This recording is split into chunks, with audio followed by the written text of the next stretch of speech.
बिस्मिल्लाहिर्रहमानिर्रहीम। I am Nawabzada Chaudhry Muhammad Yasir Sardar, having an email address yasir.hadi@gmail.com। आज का जो हमारा लेक्चर है वो है nutrition. So let's start from nutrition. All living organism need food. जितने भी इस पूरा अर्ज पे जानदार पाए जाते हैं उन्हें रहने के लिए, जिंदा रहने के लिए खुराक की जरूरत है। खुराक क्या है? All food contains nutrients. जितनी भी खुराक है असल में उस खुराक के अंदर जो लिविंग ऑर्गेनिज्म को चीज चाहिए वो न्यूट्रिएंट्स हैं, ग़िज़ाइयत है। अब न्यूट्रिएंट्स क्या हैं? साइंटिफिकली हम न्यूट्रिएंट्स को डिफाइन करेंगे। Nutrients are substances that provide the energy and material. के न्यूट्रिएंट्स वो सब्सटेंसेस हैं, वो केमिकल्स हैं, वो ज़रात हैं जो एनर्जी प्रोवाइड करते हैं। क्यों करते हैं? हमारा नेक्स्ट क्वेश्चन है कि एनर्जी क्यों चाहिए लिविंग ऑर्गेनिज्म को? वो इसलिए चाहिए कि energy needed for growth, repair and maintenance of cell and regulation. कि हर सेल को, हर लिविंग ऑर्गेनिज्म को ग्रो करने के लिए, रिपेयर करने के लिए और अपने डिफरेंट मेटाबॉलिक पाथवेज को मेंटेन करने के लिए और रेगुलेट करने के लिए न्यूट्रिएंट्स की ज़रूरत होती है। तो न्यूट्रिशन क्या है? न्यूट्रिशन इज द प्रोसेस, ये एक ऐसा प्रोसेस है by which organism get food. Organisms nutrients gain करते हैं and break it down so it can be used. कि न्यूट्रिशन वो प्रोसेस है जिसमें डिफरेंट ऑर्गेनिजम्स खुराक को हासिल करेंगे। ना सिर्फ खुराक को हासिल करेंगे बल्कि उनको ब्रेक डाउन करके इस कैपेबल बनाएंगे कि वहां से वो एनर्जी को कंज्यूम कर सकें। तो nutrition include all these processes by which an animal take in. वो तमाम प्रोसेस का मजमुआ। न्यूट्रिशन एक ब्रॉडर टर्मिनोलॉजी है कि वो तमाम प्रोसेस जिसके अंदर एक एनिमल क्या करता है, डाइजेस्ट करता है खुराक। खुराक को पहले लेता है, ना सिर्फ लेता है बल्कि उसको डाइजेस्ट करता है। ना सिर्फ डाइजेस्ट करता है बल्कि डाइजेस्ट करने के बाद उसे अब्जॉर्व करता है, अब्जॉर्व करके उसे यूटिलाइज करता है और यूटिलाइजेशन के बाद जो बच जाती है उसको स्टोर करता है। ये सारे का सारा प्रोसेस क्या कहलाता है? न्यूट्रिशन कहलाता है। Nutrition includes all those processes by which an animal take in, digest, observe, store and uses food. Food मतलब nutrients to meets it metabolic need. तो ये अभी थोड़ी देर पहले मैंने आपको बताया कि न्यूट्रिशन क्यों चाहिए, अपनी मेटाबॉलिक नीड्स को फुलफिल करने के लिए। सो न्यूट्रिशन तो हो गई एक ब्रॉडर टर्म। इसी के साथ आपने कंफ्यूज नहीं हो जाना, बहुत सारे बच्चे कंफ्यूज हो जाते हैं, डाइजेशन और न्यूट्रिशन में फर्क नहीं कर पाते। तो डाइजेशन क्या है? डाइजेस्ट करना is the chemical or mechanical breakdown of food into particles that individual cells of an animal can absorb। Digestion क्या है कि उन न्यूट्रिएंट्स को छोटे छोटे केमिकल्स में कन्वर्ट कर देना। क्यों कन्वर्ट कर देना? कि वो ईच एंड एवरी, आपको पता है सेल कितना छोटा है? इतना छोटा है कि आपको आम आंख से भी नजर नहीं आता, लेकिन जो आप रोटी खा रहे हो, जो आप सेब खा रहे हो, जो फ्रूट खा रहे हो, वो आपको पता है कितने बड़े हैं। तो हमारे पहले तो दांत, उसको ये हम प्रोसेस आपको पढ़ाएंगे आगे जाके, लेकिन अभी सिर्फ ये समझ लें कि न्यूट्रिशन और डाइजेशन क्या है। न्यूट्रिशन लार्जर मॉलिक्यूल का सिंपलर में कन्वर्ट होना है, जबकि न्यूट्रिशन क्या है? इसको खाना, खाने के बाद इसकी डाइजेशन करना, फिर डाइजेशन के बाद उसको ऑब्जॉर्व करना, ऑब्जॉर्व करने के बाद उसको स्टोर करना, स्टोर के बाद उसको जैसे जैसे नीड आती है बॉडी के अंदर उसको आप यूटिलाइज करना। क्लियर हो गया? न्यूट्रिशन और डाइजेशन एक छोटा प्रोसेस है, न्यूट्रिशन का ही पार्ट है डाइजेशन। क्लियर हो गया? नेक्स्ट आ गया जी, न्यूट्रिशन इंक्लूड्स, जो न्यूट्रिएंट्स हैं आपके, जो खुराक है उसमें क्या क्या आ जाता है आपके पास? प्रोटीन्स आ जाती हैं, नंबर 2 पे कार्बोहाइड्रेट्स आ जाते हैं, नंबर 3 पे फैट्स आ जाती हैं, नंबर 4 पे विटामिन आ जाते हैं, नंबर 5 पे मिनरल्स आ जाते हैं और लास्ट पे वाटर। तो ये बेसिकली 6 बेसिक न्यूट्रिएंट्स हैं। These are the 6 basic nutrients which a human body a human being required. So water and minerals are inorganic nutrients which must be obtained from the environment. अभी chemistry के अंदर या depth में जाएंगे तो organic and inorganic chemistry आपने detail के साथ पढ़ी होगी, वहां पे इनकी डेफिनेशन भी और होंगी, लेकिन being a biological, being a zoology और बोटेनिकल स्टूडेंट, आप क्या कहते हो कि ऑर्गेनिक न्यूट्रिएंट्स वो होते हैं जो आप किसी लिविंग ऑर्गेनिज्म से गेन करते हो, और जो नॉन लिविंग से गेन करते हो वो इनऑर्गेनिक है। सो वाटर एंड मिनरल्स हैं, ये बेसिकली इनऑर्गेनिक आपको अपने इन्वायरमेंट से लेने पड़ते हैं, जबकि minerals are chemical that organism need for normal functioning. तो मिनरल्स क्या हैं? ये वो वाले केमिकल्स हैं जो किसी भी बॉडी को अपनी नॉर्मल फंक्शन परफॉर्म करने के लिए रिक्वायर्ड है। एनर्जी कंटेंट्स ऑफ फूड देखें कि फूड के अंदर क्या क्या होता है। Energy is provided by chemical breakdown of hydrocarbon, fats and proteins. The calorie is the unit use to measure energy content of food. एक फूड के मॉलिक्यूल का ब्रेकडाउन के नतीजे में आपके पास कितनी एनर्जी आती है, उसको आप जिस यूनिट में मेजर करते हो उसको क्या बोलते हैं? उसको कैलोरी बोलते हैं। और अगर आप कैलोरी को डिफाइन करना चाहें तो calorie is defined as amount of heat needed to raise the temperature of 1 gram of water to 1 degree centigrade, के 1 ग्राम वाटर को 1 डिग्री सेंटीग्रेड तक हीट करने के लिए जो एनर्जी रिक्वायर्ड है वो क्या कहलाती है? वो फिर से सुन लें कि 1 ग्राम वाटर को 1 डिग्री सेंटीग्रेड गर्म करने के लिए जितनी एनर्जी रिक्वायर्ड है वो एनर्जी 1 कैलोरी। क्लियर हो गया? आगे आ गया जनाब, human need the 6 basic nutrients. अभी थोड़ी देर पहले आपसे मैंने डिस्कस किया कि कोई भी इंसान है उसको 6 टाइप के बेसिक न्यूट्रिएंट्स चाहिए। कौन कौन से हैं? कार्बोहाइड्रेट्स हैं, लिपिड्स हैं, प्रोटीन्स हैं, विटामिन हैं, मिनरल्स हैं एंड वाटर है। एमसीक्यूज में पूछा जा सकता है कि dash of the following is not required, तो यहाँ पे ये वाले 6 में से कोई 3 दिए होंगे, एक नहीं दिया गया होगा या कहीं एक बाहर से दिया, समथिंग लाइक आपने ये याद रख लेने हैं कि ये 6 वाले हैं। These nutrients are obtained by eating a healthy diet। अब इंसान ये कहाँ से लेता है? ये 6 न्यूट्रिएंट्स उसको चाहिए तो वो कहाँ से लेता है? वो हेल्दी डाइट से लेता है। और अगर आप इंसान की डाइट को कैटेगराइज करना चाहें तो उसके 4 मेजर ग्रुप्स हैं। कौन कौन से हैं? Number 1 grains and grain products, G and GP, grains and grain products. Number 2 पे diary and diary products, dairy and dairy product, sorry, ये जो आप डेयरी आपको पता है दूध से रेलेवेंट जो भी है, D and DP. Fruits and vegetables, F and V. Metals and alternatives, oh sorry not metals, meats and alternatives, ये गोश्त और इसी तरह के अल्टरनेटिव। न्यूट्रिएंट्स क्या है? Along with 6 nutrients human need fibre. इसके अलावा जो इंसान को चाहिए वो फाइबर भी चाहिए। Fibre is made up of cellulose. Fibre cellulose से मिलकर बनती है। सेलुलोज क्या है? And other indigestible materials found in the cell wall of the fruit. ये किस किस से बना हुआ है? एक तो ये आपके पास आ जाएंगे सेलुलोज से मिलके बनेंगे, और दूसरे वो वाले मटेरियल जो डाइजेस्ट नहीं कर पाते। तो कहाँ पे पाए जाते हैं? सेल वॉल, फ्रूट की सेल वॉल के अंदर पाए जाते हैं। वेजिटेबल्स एंड ग्रीन, इनकी अगर सेल वॉल देखें तो उसके अंदर आपको सेलुलोज और वो वाले सब्सटेंसेस नजर आएंगे जिनके मिलने से फाइबर्स बनती हैं। Fibre stimulate the muscles of the vegetative system to keep food moving through it. So fibre क्या करते हैं?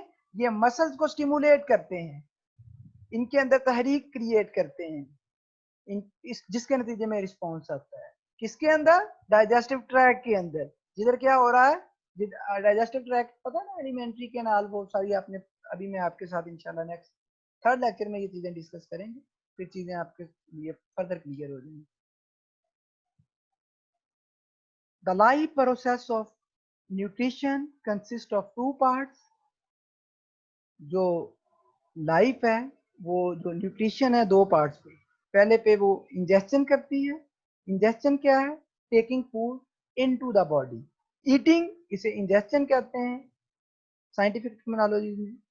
तो जिसके नतीजे में आप खुराक खा रहे हो। मोस्टली ओरल कैविटी, आप जिसे माउथ कहते हैं, माउथ को ओरल कैविटी कहते हैं साइंटिफिकली, इसके थ्रू इंशाल्लाह नेक्स्ट लेक्चर में डिटेल के साथ डिस्कस करेंगे। इंजेक्शन के बाद या खुराक को खाते आप बड़े मालिक्यूल्स की फॉर्म में हैं, लेकिन हमारे सेल तो बहुत छोटे हैं, तो दूसरे नंबर पे जो आप काम करते हैं वो डाइजेशन, इस खुराक को सिंपलर मालिक्यूल्स में कन्वर्ट करते हैं, breaking down food into smaller particles and absorbing them into the body.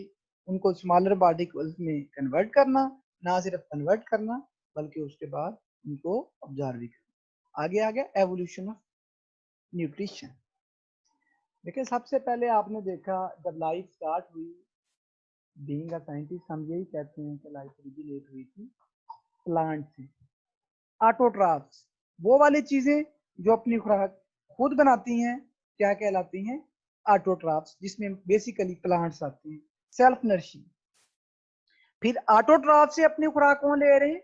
Heterotroph, वो वाले लिविंग ऑर्गेनिज्म जो अपनी खुराक खुद नहीं बना रहे बल्कि क्या कर रहे हैं? इन ऑटोट्रॉफ्स की खुराक को कंज्यूम कर रहे हैं। जस्ट लाइक आप अपनी खुराक खुद नहीं बना रहे, फोटोसिंथेसिस का अमल नहीं हो रहा आपके अंदर, तो आप क्या कर रहे हो? अपनी खुराक या तो डायरेक्टली या इनडायरेक्टली प्लांट से ले रहे हो। सो अगर आप हेटेरोट्रॉफ्स को देखें, हम फर्दर इसको कैटेगराइज कर सकते हैं हर्बीवोर्स। हर्बीवोर्स वो वाले एनिमल्स होते हैं जो अपनी खुराक डायरेक्टली हर्ब से, प्लांट से गेन कर रहे हैं, जस्ट लाइक योर गोल। फिर आ जाते हैं कार्निवोर्स। कार्निवोर्स ये वो जो शिकार करते हैं, जो अपनी खुराक खुद तो नहीं बना पा रहे, लेकिन ये डायरेक्टली प्लांट से भी अपनी खुराक नहीं दे रहे। बल्कि एक बकरी थी, उसने क्या किया? एक गॉड थी, उसने एक पौधे को खाया। अब उस गॉड को कौन खाएगा? उस गॉड को शेर खा सकता है। तो क्या कि शेर ने डायरेक्टली तो अपनी खुराक नहीं ली उससे, प्लांट से, ऑटोट्रॉफ से, लेकिन इनडायरेक्टली वो प्लांट से ही गई। तो ये वो वाले ऑर्गेनिज्म हैं जो गोश्त खाते हैं, जो अपनी खुराक शिकार के थ्रू लेते हैं, कार्निवोर से। इसी तरह ओमनिवोर कुछ ऐसे होते हैं जो डायरेक्टली भी प्लांट से ले लेते हैं अपनी खुराक और वो गोश्त भी खा लेते हैं, just like you. Human being क्या है? आप गोश्त भी खाते हो, फ्रूट भी खाते हो, सब्जियां भी खाते हो। इसी तरह आपके पास हैन आ जाती है, आपके पास क्रो आ जाता है, और लास्ट में इंसेक्टिवोर्स। इंसेक्टिवोर्स क्या होते हैं? वो वाले जो अपनी खुराक इंसेक्ट से। इसी तरह डिकम्पोजर्स हैं जो अपनी खुराक लिविंग ऑर्गेनिज्म से लेते ही नहीं है, बल्कि क्या करते हैं? अपनी खुराक दूसरे डेड डिकेइंग मटेरियल से लेते हैं। चीज़ें बाद में हम देखेंगे डिटेल के साथ फर्दर, हमारा इंशाल्लाह कोर्स काफ़ी लंबा है तो ये साथ साथ चलेंगे। The metabolic effect of nutrients in heterotrophs. So देखें, जो आपके पास न्यूट्रिएंट्स होते हैं ये बेसिकली दो तरह के होते हैं। एक macronutrients are needed in large quantities and include the carbohydrates, lipids and macro बड़े, अब ये नहीं है कि बड़े साइज में बड़े होंगे, वो वाले जो ह्यूज क्वांटिटी में, लार्ज क्वांटिटी में आपके इंसान को चाहिए, आपके लिविंग ऑर्गेनिज्म को चाहिए, वो क्या कहलाते हैं? वो मैक्रोन्यूट्रिएंट्स कहलाते हैं। और दूसरे माइक्रोन्यूट्रिएंट्स, माइक्रो मतलब छोटे, छोटे न्यूट्रिएंट्स का हरगज ये मतलब नहीं लेना कि ये छोटे छोटे साइज में होते हैं, बल्कि इनकी क्वांटिटी आपको लो चाहिए। Are needed in small quantities and include organic vitamin and inorganic minerals. So calories and energy, अभी मैंने थोड़ी देर पहले आपको इसकी डेफिनेशन बताई थी, is the amount of energy required to raise the temperature of 1 gram of water. Calories in food provide energy in the form of heat. Next आ जाए, सो दैट, ये क्यों चाहिए? That our body can function, क्योंकि इसके बगैर आपकी body function नहीं परफॉर्म कर सकती। Our body store and burn calories as fuel, जिस तरह किसी गाड़ी को चलाने के लिए पेट्रोल की जरूरत है, इन द सेम केस आपके जिस्म की गाड़ी को चलाने के लिए कैलोरी चाहिए। किलो कैलोरी, इसी तरह ग्राम होता है, किलोग्राम होता है, in the same way kilo पर 1000, kilo calorie is equal to 1000 calories. might be asked sometime as an MCQs. So macronutrients क्या हैं? Heterotrophs requires organic molecules such as carbohydrates, lipids and proteins in their diet. तो बच्चे याद रखना है, micro nutrients कौन से हैं? आपको बेसिकली 6 तरह के बेसिक न्यूट्रिएंट चाहिए बीइंग अ ह्यूमन बीइंग। तो अब आपने क्या याद रखना है एमसीक्यूज के हवाले से, कभी भूल नहीं जाना कि मैक्रो न्यूट्रिएंट्स कौन कौन से हैं और माइक्रो न्यूट्रिएंट्स कौन से हैं। मैक्रो जो ह्यूज अमाउंट में चाहिए, माइक्रो जो लेस अमाउंट में चाहिए। तो मैक्रो क्वांटिटी में आपको कौन कौन से चाहिए? कार्बोहाइड्रेट्स चाहिए just like your sugar, lipids चाहिए, प्रोटीन्स चाहिए। Enzyme break down these molecules into components that can be used for energy production or as source of building blocks or life. तो जो आप खुराक लेंगे अपनी डाइट की फॉर्म में, कभी आप गोश्त की फॉर्म में ले रहे हैं, कभी फ्रूट की फॉर्म में ले रहे हैं, फिर आपकी डाइजेशन होगी, उसके अंदर डिफरेंट केमिकल्स इन्वॉल्व होंगे जो इन कम्प्लेक्स मॉलिक्यूल्स को सिंपलर में कन्वर्ट करेंगे, जिसे आप as a source of ATP use करेंगे। Carbohydrates, carbon and energy from sugar and starch. तो ये प्लांट्स हैं, ये अपनी खुराक जब स्टोर कर लेते हैं इन द फॉर्म ऑफ, ये जो फोटोसिंथेसिस में ग्लूकोज बनाते हैं, तो इसको स्टार्च की form, stored form of glucose is known as starch. Clear? तो carbohydrates also are major carbon source for incorporation in important organic compound। so carbohydrates जो आपका बेसिक और मेजर कंपोनेंट है, सोर्स ऑफ फूड है, source of energy है, वो क्या है? वो कार्बोहाइड्रेट्स हैं। और सेलुलोज क्या है? A polysaccharide that human and other animals can not digest. तो सेलुलोज वो वाला केमिकल्स हैं, वो वाला पोर्शन ऑफ योर फूड है, वो वाला पोर्शन ऑफ प्लांट है जिसे आप basically most of the animal को डाइजेस्ट नहीं कर पाते। सेलुलोज, और ये कहाँ पे पाया जाता है? थोड़ी देर पहले मैंने आपको बताया, ये प्लांट्स की सेल वॉल में पाया जाता है, फ्रूट्स की सेल वॉल में पाया जाता है, सीड्स की सेल। और बहुत ही इंपॉर्टेंट टर्मिनोलॉजी है डाइटरी फाइबर्स। तो ये डी डबल दफा आ गया, इसको ठीक कर लो। Dietary fibres, it assists in the passage of food through the alimentary canal of mammals। कि ये क्या करता है? जो एलिमेंट्री कैनाल ऑफ मैमल्स होती है, इसमें असिस्ट करता है, हेल्प आउट करता है जो डाइटरी फाइबर है। Reduce the risk of cancer of the colon. ये जो आपकी बड़ी आंत, कोलन बड़ी आंत को कहते हैं, इसमें क्या करता है? इसमें कैंसर के रिस्क को डिक्रीज करता है, कि आपको कैंसर होने से बचाता है, बड़ी आंत के कैंसर। क्यों बचाता है? क्योंकि पता है आपकी जो बड़ी आंत है इसके अंदर एलिमेंट्स होते हैं, उन एलिमेंट्स का क्या नाम है? म्यूटाजिन कंपाउंड्स। वो वाले एलिमेंट म्यूटाजिन कंपाउंड्स, आपने सेल बायोलॉजी के अंदर पढ़ा है कि म्यूटाजिन्स वो होते हैं जो म्यूटेशन काज करते हैं। तो बच्चे जब एक्सक्रीशन हो रहा होता है, आपकी बॉडी उसको स्टोर नहीं कर रही होती, आप बार बार एक्सक्रीट कर रहे होते हैं एक्सेस अमाउंट में, तो ये जो आपके म्यूटाजिन्स होते हैं ये भी एक्सक्रीट कर जाते हैं। तो फिर डाइटरी फाइबर्स होते हैं जो आपके म्यूटाजिन्स म्यूटेशंस काज करते हैं ताकि वो रैपिड ग्रोथ ऑफ सेल ना हो, तो इस तरह आप कैंसर से बच जाते हैं। Lipids highly compact energy storage nutrients. Neutral lipid fats are triglycerol, oil, meat, some fruits and vegetable high in fat such as avocado। ये बच्चे क्या है? ये मेक्सिको के अंदर बेरी टाइप इस तरह का प्लांट है। Lipids are most concentrated source of food energy. Lipids, ये मैंने आपको जो फोर्थ सेमेस्टर में, सॉरी नॉट फोर्थ में, आपको ये कब पढ़ाया था? थर्ड सेमेस्टर की सेल बायोलॉजी के अंदर बड़ी डिटेल के साथ पढ़ाया हुआ है कि मैक्रोन्यूट्रिएंट्स आपकी बॉडी के अंदर बायोमॉलिक्यूल्स कौन कौन से हैं और उनकी फंक्शनिंग क्या है, तो वहाँ पे आपने ये चीजें पढ़ी हुई हैं। जल्दी से इसको रिवाइंड कर लें। The steroids are also required for synthesis of steroid hormones and cholesterol which is incorporated into cell membrane. Cell membrane के अंदर चला जाता है। Lipid insulate the bodies of some vertebrates and help maintain a constant temperature। तो जो lipids हैं ये isolate कर देते हैं और जिसके नतीजे में क्या है कि बॉडी का टेम्परेचर है वो मेंटेन रहता है। जिस तरह कहते हैं कि जिनके चर्बी हो ज्यादा चढ़ी हुई तो उनका क्या होता है,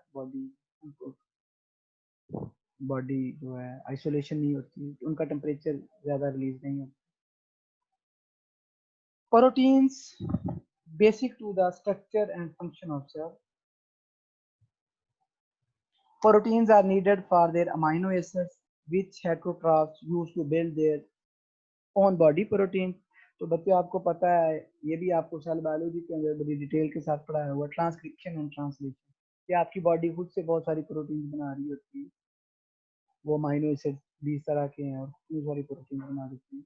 तो micronutrients usually small ions, organic vitamins, inorganic minerals and molecules that are used repeatedly in enzymatic reactions or as parts of certain proteins. For example, copper in haemocyanin and iron in आपका अगर इंसान में देखें तो आपका haemoglobin है.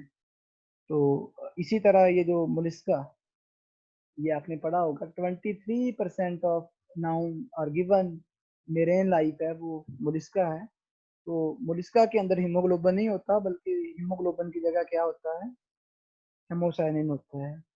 उसके अंदर क्या है, हीमोग्लोबिन के अंदर आयरन होता है, जबकि हेमोसायनिन के अंदर कॉपर होती है. ये बात आपने याद रखनी है, एमसीक्यू के वाले से भी पूछी जा सकती है. मिनरल्स क्या हैं, are needed relatively large amount and are called essential minerals and macro mineral. लेकिन सम टाइम क्या होता है, लेस अमाउंट में भी कुछ मिनरल्स चाहिए होते हैं. इन मिनरल्स को क्या कहते हैं, ट्रेस नायाब मिनरल्स, ट्रेस एलिमेंट्स और माइक्रो मिनरल्स, जो माइन्यूट अमाउंट में पाए जाते हैं. विटामिन क्या है, is the general term for a number of chemicals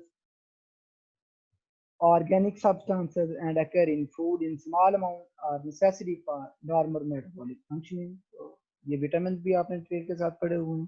most water soluble vitamins such as B vitamins and C vitamins. तो B vitamin and C vitamin आपको पता होना चाहिए कौन कौन से प्लांट्स के अंदर पाए जाते हैं और इनकी फंक्शनिंग क्या है. तो सी विटामिन बहुत इंपॉर्टेंट विटामिन हैं. क्या करते हैं सी विटामिन, एंटीऑक्सीडेंट आपको प्रोवाइड करती हैं. इसी तरह जो बी विटामिन हैं, ये सेल की फंक्शनिंग को मेंटेन करने में तो बड़े यूटिलाइजेशन है इनके लिए. आपकी जो नॉर्मल फंक्शनिंग ऑफ आपका सेल है उसके लिए विटामिन रिक्वायर्ड होते हैं. The fat soluble vitamin A, D and के विटामिन बहुत इंपॉर्टेंट है. ये आपकी असाइनमेंट है, अपने कमेंट में आप मेंशन करें कि के विटामिन क्या फंक्शन है और कौन सा प्लांट है जिसमें के विटामिन पाए जाते हैं. और के विटामिन आप सोच नहीं सकते आपको इसके कितने फायदे. ये आपका क्वेश्चन है. If you have any question raise your hand and raise your touch. आप कमेंट सेक्शन में अपना क्वेश्चन पूछें किसी चीज़ की नहीं समझ लगी. अगर आपने चैनल को सब्सक्राइब नहीं किया तो काइंडली इसको फौरन से पहले सब्सक्राइब कर दें. Thank you very much for your attention.